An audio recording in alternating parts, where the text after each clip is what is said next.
नमस्कार, मैं हूं मोनिका जायसवाल और आप देख रहे हैं उत्तराखंड विशेष। राष्ट्रपति मुर्मू आज से 21 जून तक उत्तराखंड के 3 दिवसीय दौरे पर रहेंगी। इस बीच वे राज्य में कई महत्वपूर्ण कार्यक्रमों में हिस्सा लेंगी और अपना जन्मदिन भी मनाएंगी। इस अवसर पर वे देहरादून में आशियाना परिसर में तैयार किए गए एक पार्क का उद्घाटन करेंगी। अपनी यात्रा के पहले दिन राष्ट्रपति आज शाम करीब 4 बजे हवाई अड्डे पहुंचेंगी, जहां राज्यपाल गुरमीत सिंह और सीएम पुष्कर सिंह धामी उनका स्वागत करेंगे। यात्रा के आखिरी दिन यानी कि 21 जून को राष्ट्रपति मुर्मू अंतर्राष्ट्रीय योग दिवस के अवसर पर देहरादून पुलिस लाइन में आयोजित योग कार्यक्रम में शामिल होंगी और इस कार्यक्रम में राज्य के वरिष्ठ अधिकारी, योग प्रशिक्षक, सुरक्षा कर्मी और आम नागरिक भी हिस्सा लेंगे।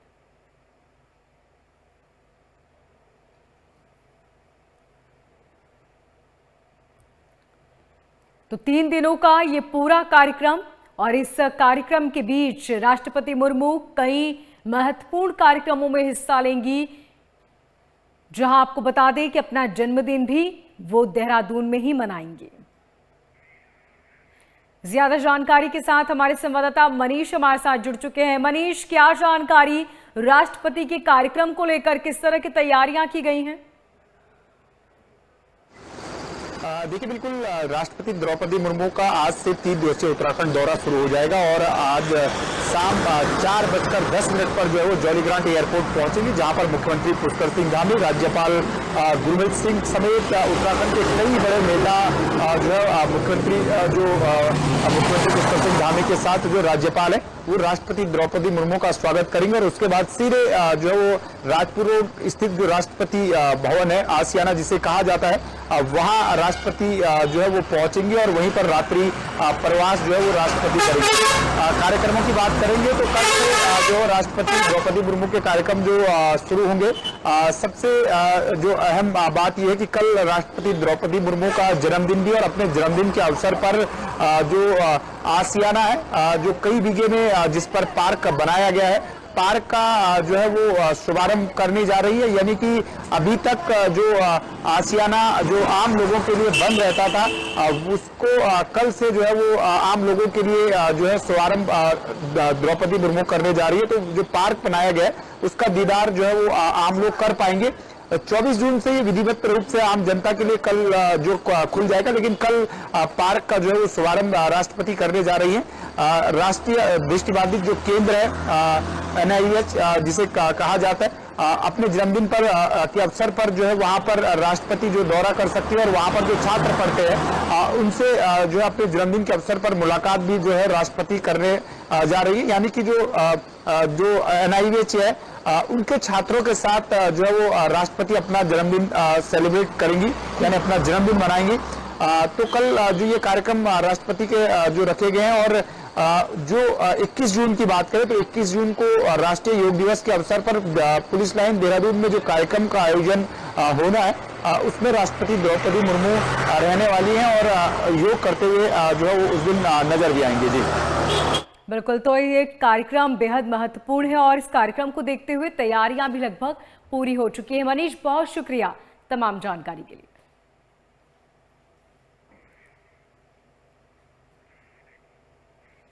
तो वही उत्तराखंड में अंतर्राष्ट्रीय योग दिवस को लेकर तैयारियां जोरों पर है। इस बीच देहरादून स्थित मुख्यमंत्री आवास परिसर में योगाभ्यास किया गया। सीएम पुष्कर सिंह धामी के साथ मुख्यमंत्री कार्यालय के अधिकारी और कर्मचारियों ने भी योग किया। साथ ही मुख्यमंत्री धामी ने प्रदेशवासियों को योग को नियमित दिनचर्या का हिस्सा बनाने का आह्वान किया। मुख्यमंत्री ने कहा कि योग सिर्फ शारीरिक अभ्यास नहीं बल्कि आंतरिक शांति और आत्मबोध की एक प्रक्रिया है। यह हमारे मन को स्थिर करता है, चेतना की गहराइयों तक पहुंचाने का जरिया है। उन्होंने भारतीय संस्कृति की महत्वता पर प्रकाश डालते हुए कहा कि भारत ने हमेशा मानवीय मूल्यों को सर्वोपरि रखा और हमारी सनातन संस्कृति का मूल स्तंभ योग है और यही वजह है कि आज योग दुनिया के करोड़ों लोगों की दिनचर्या का एक महत्वपूर्ण हिस्सा बन चुका है। मनीष हमारे संवाददाता हमारे साथ बने हुए हैं। मनीष, योगा अभ्यास जगह जगह किया जा रहा है, इसके लिए जगह चिन्हित की गई है, वहां पर ट्रेनर पहुंच रहे हैं जो लोगों को बता रहे हैं कि क्या उन्हें योगा अभ्यास करना चाहिए। किस योगाभ्यास से वो शुरुआत करें, बच्चों के लिए कौन से जरूरी है और कौन से वो योगा है जो नहीं करने चाहिए, तमाम चीजें बताई जा रही हैं। इसको लेकर क्या इंतजाम देहरादून में, क्योंकि देहरादून में सबसे ज्यादा योग को माना जाता है। देखिए बिल्कुल, अगर उत्तराखंड की बात करें तो उत्तराखंड को योग भूमि के रूप में भी जाना जाता है और जिस तरीके से ऋषिकेश है तो योग नगरी के नाम से भी ऋषिकेश को जाना जाता है। तो बड़ी तादाद में जो है वो लोग ऋषिकेश में योग करने के लिए पहुंचते हैं और उत्तराखंड के अगर कई शहरों की बात करें तो योग प्राचीन काल से ही होता है और ऋषिकेश में भी जो है प्राचीन काल से ही योग होता है। दूसरा जो सबसे बड़ा जो योग को एक पहचान दिलाई है वो बाबा रामदेव ने दिलाई और हरिद्वार से ही उन्होंने ये पहचान दिलाई है। तो इसलिए उत्तराखंड में जो खासा महत्व योग को लेकर है और उत्तराखंड सरकार की बात करें तो अब जो है लगातार योग को लेकर जो है आम लोगों को जागरूक करने का काम करती है और मुख्यमंत्री पुष्कर सिंह धामी ने भी आज ये संदेश देने की कोशिश की है और प्रदेशवासियों से अपील की है कि योग को जो है वो रोज की जो दिनचर्या है उसमें अपनाएं और सुबह उठकर जो है वो योग करें। और मुख्यमंत्री पुष्कर सिंह धामी कई बार योग की करते हुए भी नजर आते हैं और रूटीन में एक तरीके से मुख्यमंत्री पुष्कर सिंह धामी योग करते हुए भी नजर आते हैं। जिस तरीके से आज मुख्यमंत्री आवास में जो तस्वीरें आई हैं उसमें साफ तौर से देखा जा सकता है कि आखिरकार मुख्यमंत्री पुष्कर सिंह धामी हैं जो आसन करते हैं योग के, वो एकदम से ऐसा लगता है कि रोजाना योग जो है वो मुख्यमंत्री पुष्कर सिंह धामी करते हैं और अगले कुछ दिनों तक जो है वो उत्तराखंड में योग को लेकर कई कार्यक्रमों का आयोजन होना है।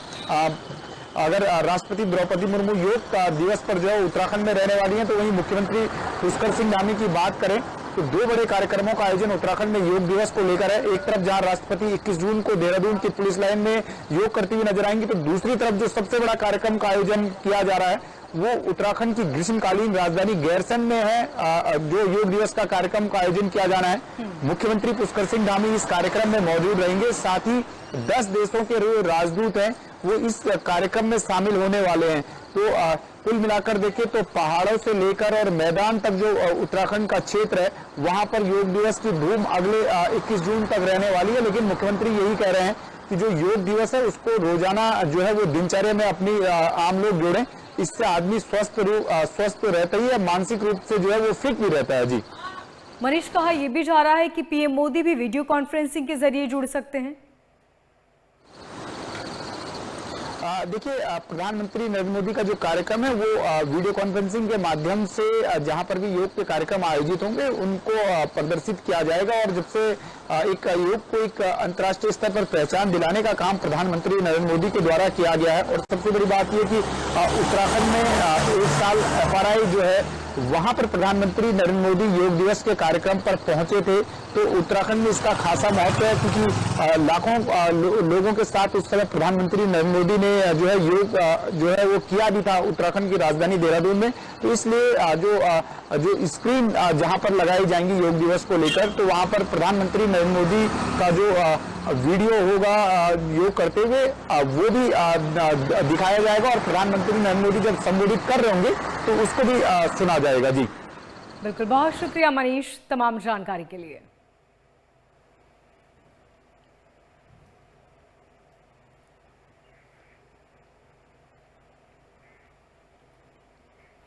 इक्कीस जून को मनाए जाने वाले विश्व योग दिवस को लेकर उत्तराखंड में तैयारियां जोरों पर हैं और योग दिवस पर उत्तराखंड की राजधानी देहरादून में गैरसैंण में मुख्य कार्यक्रम आयोजित होंगे। प्रदेश की ग्रीष्मकालीन राजधानी में आयोजित कार्यक्रम में मुख्यमंत्री पुष्कर सिंह धामी समेत 10 देशों के डेलीगेशन पहुंचेंगे जो देहरादून में महामहिम राष्ट्रपति मुर्मू योग दिवस के अवसर पर योग करती नजर आएंगी। और राजधानी देहरादून में मुख्य कार्यक्रम के अलावा सभी शिक्षण संस्थान समेत विभिन्न विभागों द्वारा कार्यक्रम आयोजित किए जाएंगे जहां बड़ी संख्या में लोग शामिल होंगे।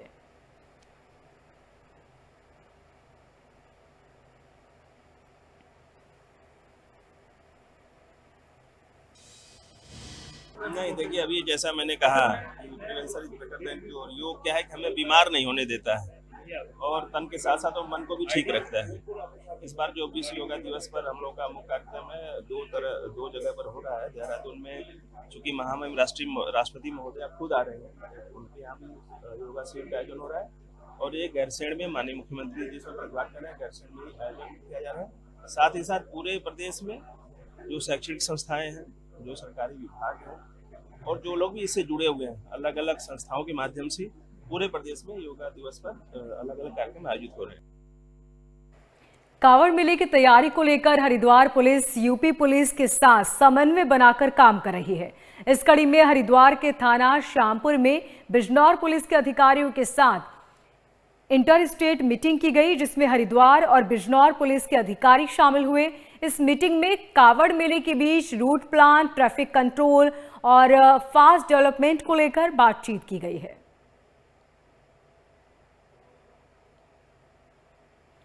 ये तस्वीरें आप देख रहे हैं, कांवड़ मेले की तैयारियों को लेकर यहां बातचीत की गई, क्योंकि बड़ी संख्या में कांवड़िए पहुंचेंगे यूपी से भी, और ऐसे में वहां पर किस तरह के इंतजाम होने हैं, वो कौन से रास्ते हैं जो डाइवर्ट रहेंगे, क्या कुछ प्लान रहेंगे ताकि किसी भी तरह की आम जनता को परेशानी न हो, इसको लेकर ये बातचीत की गई।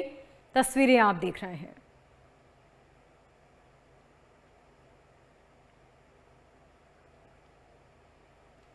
यूपी पुलिस और उत्तराखंड पुलिस ने साथ मिलकर ये मीटिंग की और इस मीटिंग में तय किया गया कि वो कौन से रूट होंगे जो डाइवर्ट करने हैं और साथ ही वो कौन से मार्ग, जिन मार्गों से कांवड़ यात्री गुजरेंगे, इन तमाम मुद्दों को लेकर बातचीत की गई है।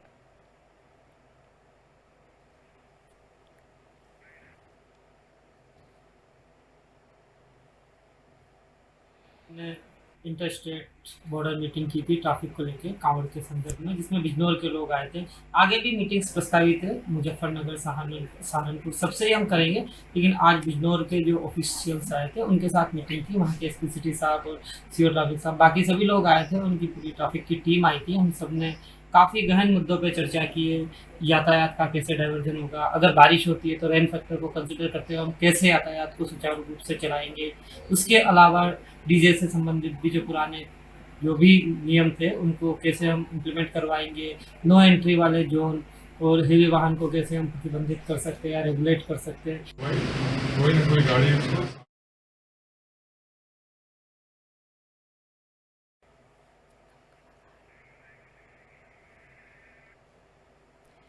कांवड़ मेले की तैयारियों को लेकर ये चर्चा की जा रही है। तस्वीरें आप देख रहे हैं, यूपी पुलिस और उत्तराखंड पुलिस ने ये समन्वय कर बैठक की और इसमें तय किया गया कि कांवड़ यात्री किन मार्गों से गुजरेंगे, क्या व्यवस्था उनके लिए करनी है और कौन से रास्ते डाइवर्ट होंगे।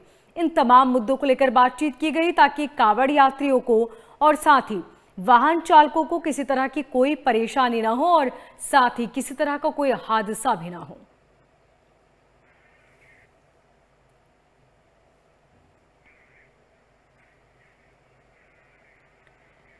मुख्यमंत्री पुष्कर सिंह धामी की अध्यक्षता में सीएम आवास पर रणनीतिक सलाहकार समिति की बैठक हुई और इस बैठक में प्रमुख सचिव आर मीनाक्षी सुंदरम, समिति के सदस्य पूर्व मुख्य सचिव शत्रुघ्न सिंह, इंदु कुमार पांडे और मनु गौर शामिल हुए। मुख्यमंत्री पुष्कर सिंह धामी ने कहा कि राज्य के आर्थिक और सामाजिक विकास को गति देने के लिए रणनीतिक सलाहकार समिति बेहद महत्वपूर्ण है। आपको बता दें कि कुछ समय पहले ही इस समिति का गठन किया गया है, जिसकी ये पहली बैठक थी। ये समिति उत्तराखंड में आर्थिक संसाधनों और मजबूत करने के लिए प्रदेश के सुनियोजित विकास के लिए रोड मैप तैयार करने का काम करेगी।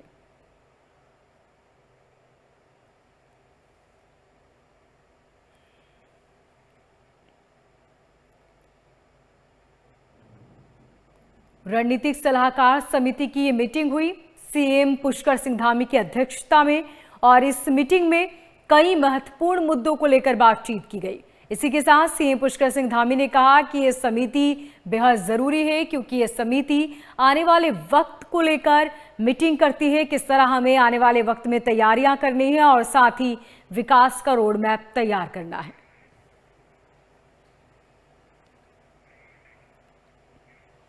उत्तराखंड में पंचायत चुनाव की तारीखों का ऐलान किसी भी वक्त हो सकता है। वहीं पंचायत चुनाव को लेकर कांग्रेस पार्टी की क्या कुछ तैयारियां हैं, इसको लेकर कांग्रेस प्रदेश अध्यक्ष करण माहरा से हमारे संवाददाता मनीष ने खास बातचीत की। सुनिए। उत्तराखंड में पंचायत चुनाव को लेकर अब सभी राजनीतिक दलों ने तैयारियां तेज कर दी हैं। आरक्षण की प्रक्रिया सुनवाइयों के बाद लगभग पूरी हो गई और अब कभी भी उत्तराखंड में आचार संहिता पंचायत चुनाव की लग सकती है। कांग्रेस की क्या कुछ तैयारियां, इस पर बातचीत करने के लिए हमारे साथ कांग्रेस के प्रदेश अध्यक्ष करण मेहरा जी हैं। भाई जी, किस तरीके से आप देख रहे हैं प्रदेश संगठन के लिए ये पंचायत चुनाव कितना महत्वपूर्ण है, क्योंकि 27 के विधानसभा चुनाव से पहले ये चुनाव काफी महत्वपूर्ण है? देखिए, निश्चित ही महत्वपूर्ण है, लेकिन चिंता भी है। जिस तरीके से बीजेपी ने रोस्टर को फिर से जीरो किया है, ये चिंता का विषय है। और जहां आरक्षण था तो वहां दोबारा आरक्षित कर दी गई है, जहां सामान्य था वहां दोबारा सामान्य कर दी गई है। तो बिना किसी तैयारी, बिना सोच समझ के ये आरक्षण की लिस्ट जारी की गई है। निश्चित ही 2 दिन दिए गए ऑब्जेक्शन लगाने के लिए, लेकिन आप जिलों की लिस्ट उठा के देखिए, सैकड़ों की संख्या में ऑब्जेक्शन लगे, लेकिन निस्तारण 1-2 का भी नहीं हुआ। और ये कहा गया कि ऊपर से जो लिस्ट आई है भैया हमको तो उसी में चुनाव कराना है। तो ये दिखाई दे रहा है कि किस तरीके से सरकार बेईमानी करने में तुल गई है। और जिस दिन उन्होंने रोस्टर को पुनः जीरो किया, जबकि 2011 की सेंसेक्स के हिसाब से ये चुनाव कर रहे, तो रोस्टर जीरो करने की आवश्यकता क्यों पड़ी? जीरो करने से ही पता चला है कि चुनाव के पहला ही कदम बेईमानी से उठाया है सरकार ने। क्या आपको लगता है संगठन अब कितना तैयार है? आगे क्या कुछ गतिविधियां अब संगठन की रहने वाली हैं, क्योंकि जो चीज़ें हो गई हैं, लेकिन अब चुनाव में तो आप लोगों को जाना है। क्या कुछ तैयारियां ग्राउंड स्तर पर? देखिए, हम लोग अपने प्रभारी नियुक्त किए हैं, सीनियर्स भी अपने अपने क्षेत्रों में जाकर, विभिन्न क्षेत्रों में जाकर लोगों की मदद कर रहे हैं, काम करने का काम कर रहे हैं। लेकिन हमारे लिए जो सबसे बड़ा चिंता का विषय है वो निकाय चुनाव में जिस तरीके से खासकर मेयर के चुनाव में धांधली हुई है, उस तरीके की प्रक्रिया को रोकने के लिए क्या प्रभावी कदम उठ सकते हैं, उसमें मैं अपने सीनियर से बातचीत करके कुछ निर्णय लूँगा। क्या आपको लगता है, क्योंकि बीजेपी के जो अध्यक्ष हैं महेंद्र भट्ट, वो कह रहे हैं कि हम प्रधान पद पर भी जो है वो उम्मीदवार खड़ा करेंगे, हर जो पंचायत होगी उस पर जो है कार्यकर्ता को चुनाव मैदान में उतारेंगे। तो कुछ कांग्रेस की भी इस तरीके की रणनीति है क्या कि पंचायत स्तर पर जो ग्राम प्रधान का चुनाव होता है वहाँ पर भी पार्टी का जो कार्यकर्ता लड़े? कार्यकर्ता तो निश्चित ही जो भी चुनाव लड़ो किसी न किसी पार्टी से ताल्लुक़ रखता है, लेकिन हम टिकट पे चुनाव पंचायत के नहीं लड़वाते हैं। और महेंद्र भट्ट जी की बात को हम देखेंगे कि क्या प्रधानों को भी वो अपना कमल के फूल के निशान के संग चुनाव लड़वाते हैं या नहीं लड़ाते, यह आने वाला समय बताएगा। धन्यवाद हमसे बातचीत करने के लिए। तो कांग्रेस के प्रदेश अध्यक्ष करण मेहरा, जिनका साफ तौर से कहना है कि पंचायत चुनाव को लेकर पार्टी ने जो है वो पर्यवेक्षकों की नियुक्ति कर दी है और अब चुनाव को लेकर पार्टी पूरी तरीके से तैयार है। लेकिन अगर चुनाव में बेईमानी नहीं हुई तो कांग्रेस पार्टी के ज्यादा उम्मीदवार जो है वो ब्लॉक प्रमुख और पंचायत सदस्यों के साथ साथ जिला पंचायत अध्यक्ष पर भी चुन कराएंगे। कैमरा पर्सन मनवर के साथ मनीष डंगवाल, MH1 न्यूज, देहरादून। साल 2018 में पीएम मोदी ने मन की बात कार्यक्रम के बीच मुनार में बनने वाले मडवे की बिस्किट फैक्ट्री की तारीफ की थी। इस प्लांट के जरिए करीब 900 लोगों को रोजगार मिल रहा था, लेकिन अब ये फैक्ट्री बंद हो चुकी है। फैक्ट्री के बंद होने से काफी लोग मायूस हैं। फैक्ट्री को दोबारा शुरू करने के लिए सीडीओ को ज्ञापन दिया गया है। वहीं इस पूरे मामले पर कृषि मंत्री गणेश जोशी का कहना है कि आपसी विवाद के चलते इस प्रतिष्ठान को बंद किया गया था, जिसकी जांच अधिकारियों को दे दी गई है। ऐसे में जांच पूरी होने के बाद ही आगे की कार्रवाई हो पाएगी।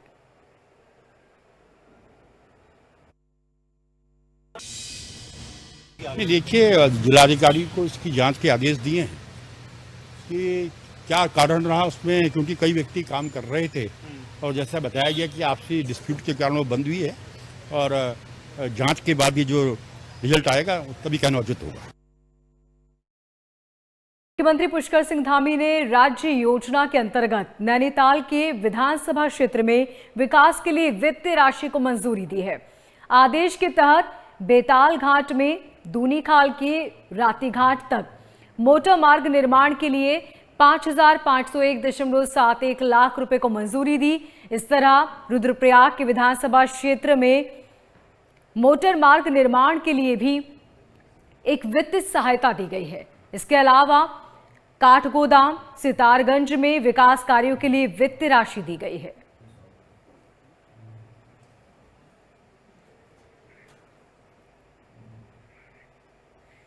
तो वहीं देहरादून में मुख्य सचिव आनंद वर्धन की अध्यक्षता में राज्य कार्य समिति की महत्वपूर्ण बैठक आयोजित की गई। इस बैठक में नैनीताल के रामनगर में स्थित गर्जिया देवी मंदिर के मुख्य टीले के सुरक्षात्मक कार्यों और गोला नदी से सटे आपदा प्रबंधन से संबंधित बाढ़ सुरक्षा के अलावा सड़क सुधार कार्यों को लेकर चर्चा की गई। बैठक में मुख्य सचिव ने रामनगर में स्थित देवी मंदिर में जारी कार्यों को जल्द पूरा करने के निर्देश दिए। इसके साथ ही उन्होंने गोला नदी में पानी के तेज बहाव से होने वाले नुकसान को कम करने के उपाय को लेकर भी बातचीत की।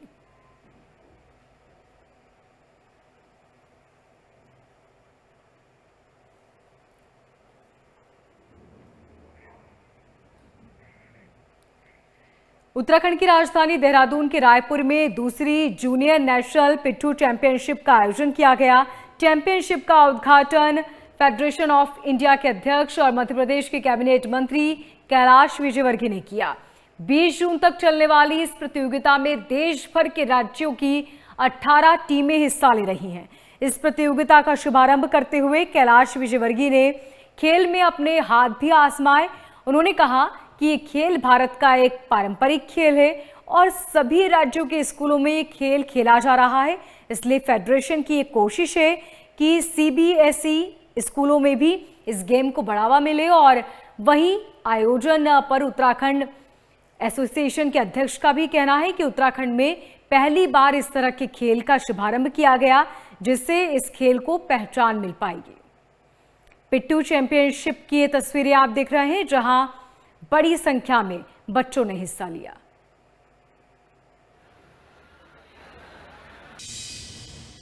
ये द्वितीय जूनियर राष्ट्रीय पिट्ठू फेडरेशन जो है यहाँ पर आयोजन करा रहा है और इसमें 18 राज्यों की टीम आई है। इसमें कम से कम ये टोटल जो स्ट्रेंथ है करीब 650 लोगों की है। इसमें जो 500 तो बच्चे हैं और बाकी टेक्निकल ऑफिसर्स और बाकी हमारी टीम मैनेजर कोचिंग है। ये 18 से लेकर और 20 तक यहाँ चलेगा। 3 दिन का यहाँ प्रतियोगिता है और इस प्रतियोगिता में जैसा आपने अभी सुना है कि इस प्रतियोगिता जो प्राचीन खेल है और इसको हम स्थापित कर रहे हैं और हमने जो है राज्य खेल में से सम्मिलित कराने के लिए भी प्रस्ताव भेजा हुआ है। हमारी कोशिश है कि ये राज्य खेल में जुड़ जाए, जिससे कि क्योंकि ये गली पीछे में खेलने वाला खेल है तो सभी इसमें खेल सके और सभी स्वास्थ्य लाभ ले सके, ऐसी हमारी मंशा है। हमें रिकॉग्नाइज किया है, खेलों के अंदर स्कूल खेलों में अनुमति दे दी है। उत्तराखंड में, मध्य प्रदेश में, गुजरात में हम इसको सीबीएसई में भी वहाँ पर ये खेल खेला जाए, इसके लिए हमने धर्मेंद्र प्रधान जी से पिछले दिनों मुलाकात की है। तो सीबीएसई में भी ये खेल खेला जाए, क्योंकि देश के प्रधानमंत्री कहते हैं कि विरासत और विकास साथ साथ चले और ये हमारी सांस्कृतिक विरासत है। और आप देखेंगे कि हनुमान जी ने भी खेल खेल में लंका में आग लगा दी थी, लंका में आग लगाकर वापस आ गए थे। भगवान कृष्ण ने भी खेल खेल में कालिया देह में कूद कर और शेषनाग, दुष्ट शेषनाग को मारा था। तो ये सब हमारे जो श्रद्धा के केंद्र ईश्वर है, ये भी लोग खेला करते थे। इस प्रकार की गेम ऐसी मान्यता है।